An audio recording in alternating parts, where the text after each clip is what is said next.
You may recall that last September, I preached from the perspective of a sheep, as one does, named Maple, who wasn't particularly sympathetic when that weird sheep, Doug, went and got his dumb self lost in a storm.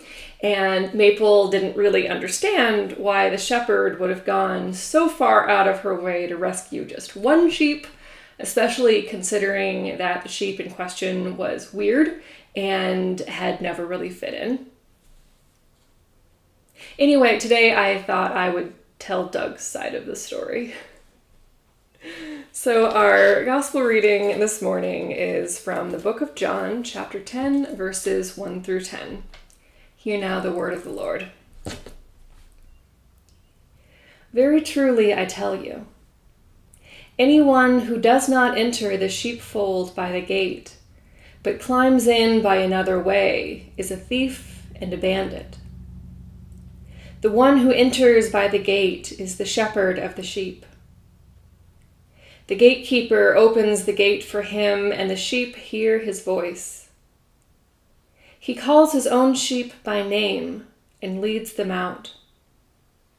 When he has brought out all his own, he goes ahead of them, and the sheep follow him because they know his voice. They will not follow a stranger, but they will run from him because they do not know the voice of strangers. Jesus used this figure of speech with them, but they did not understand what he was saying to them. So again Jesus said to them, very truly I tell you, I am the gate for the sheep. All who came before me are thieves and bandits, but the sheep did not listen to them. I am the gate.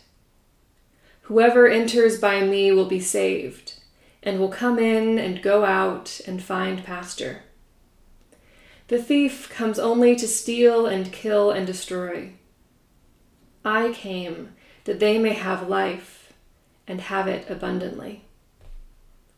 I am the good shepherd. This is the word of the Lord.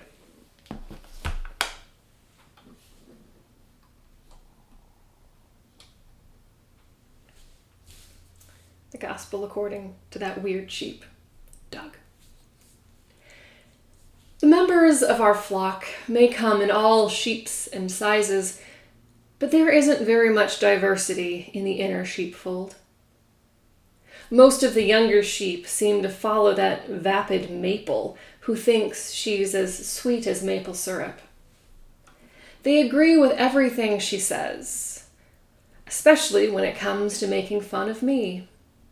They like to call me a bug and a lug and a slug, that weird sheep, Doug. The amount of contempt they manage to fit into one syllable is honestly a little impressive, although goat knows their rhyming skills wouldn't impress a flea. They think I don't know that they call me those names, but I do. It used to bother me, but I don't really care anymore. My mother came from another flock 8 years ago, and I think that Maple likes to cite that as an excuse for why I don't fit in, but I was born here in the same pastures that Maple was born in, so she can tell herself whatever she likes, but I am every bit as much a member of this flock as she is, for whatever that's worth. These sheep don't have any idea how lucky they are. On a clear day, you can see the neighboring flocks across the valley, and anyone could see that their pastures aren't as green and tasty as ours. There's even one flock who sometimes has to drink well water from a trough because their stream dries up in the summer. But Maple and her cronies don't care about the problems of other sheep. All they care about is polishing off the best patches of grass before the rest of us can eat them. Imagine centering your entire life around grass. I mean, in the end, nothing really matters. Anyone can see. At least, nothing really matters to me. To me, one patch of grass is as good as another to keep me going another day. And at the end of the day, why would anything matter? If there's any meaning in this world, it's as woolly as my back. The universe is as cold and empty as the silent darkness. Bleating into the void isn't all that different from conversing with your fellow sheep at the end of the day. Maple is always trying to ram optimism down the throats of the sheep who follow her around, but come on, happy thoughts and flowers and rainbows? You. There isn't any order or reason or justice in the world.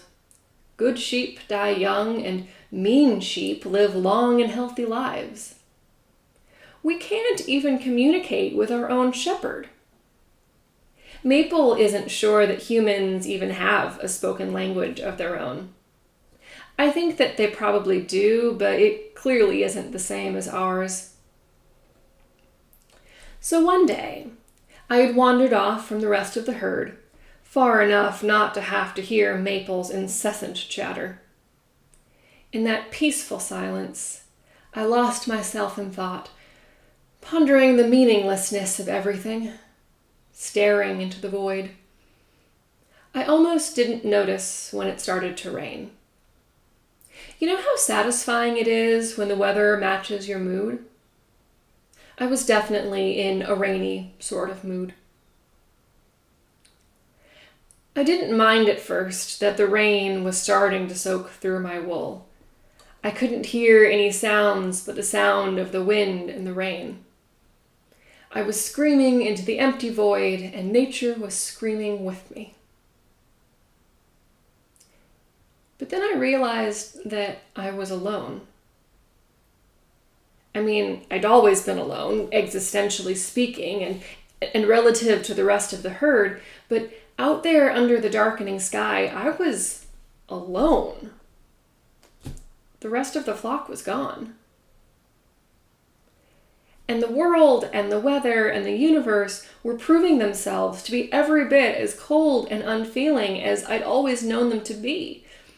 I tried to find cover, but in the mud I fell and broke a leg.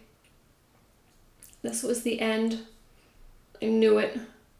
I'd die alone and in pain, going from emptiness into emptiness.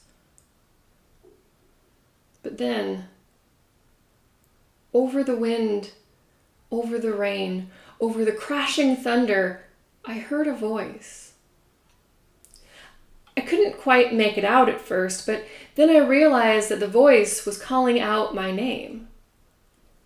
I called out, and for the first time, the void answered, and I heard my name again, closer. I called out another time, and the voice came closer still until a flash of lightning revealed the shepherd herself. She was just as soaked through as I was. But wait, how could the shepherd be calling my name? For goat's sake, she was a human. Humans might have a spoken language, but they can't understand us sheep, and we can't understand them. Was I dreaming? As long as I live, I'll never understand how, but I know that I heard the shepherd call my name that night. She picked me up and carried me on her shoulders. The storm blew on, and it felt like the earth was breaking apart under the shepherd's feet. She slipped and fell into the mud a few times until we were both dark with mud. But then we were back. We were home. And she bound up my leg and brought me handfuls of forbs and grasses until I was full, and the sun was slowly rising, and it was a new day. It seemed like I was feeling the sun for the first time that day. I had always thought that all hearts were as cold and selfish as I had always thought all of creation to be. But the shepherd had risked her life to find me in that storm. Was I worth her life? I was silent for several days, lost in thought. To be fair, that wasn't unusual for me, but this time I found myself noticing different things than I had before. I noticed the way that light danced off the water. I noticed the sweet taste of the best grasses that Tweedle and some of the other lambs brought me. I noticed the way that all the sheep gave respect to Methuselina, the oldest member of the flock. I noticed the way that Strawberry and Lambert looked at each other. I noticed the way that the older sheep helped and guided the youngest lambs. I noticed the way that Maple began strong-arming the entire flock into spending time with me while my broken leg healed. I noticed how carefully the shepherd cared for us. I noticed that spending time with the flock wasn't as terrible as I'd always thought it would be. I still wasn't sure whether there was any great meaning to the universe, but I understood now that it wasn't as cold and unfeeling as I'd always feared it to be. I could see that there was plenty of love and friendship within the flock, and that there was regret in the faces of those who had once called me names. Speaking of names, the other sheep all just called me Doug now, and not that weird sheep, Doug. I never did hear the shepherd call me by name again, but I know as sure as anything that I did hear her call me by name that night. Someone or something in the universe must care about me, even if I don't know who or how or why. Bad things happen to good sheep. I happened to be lucky. I had always known that there were good sheep, but before I had only focused on how the world was unfair to them.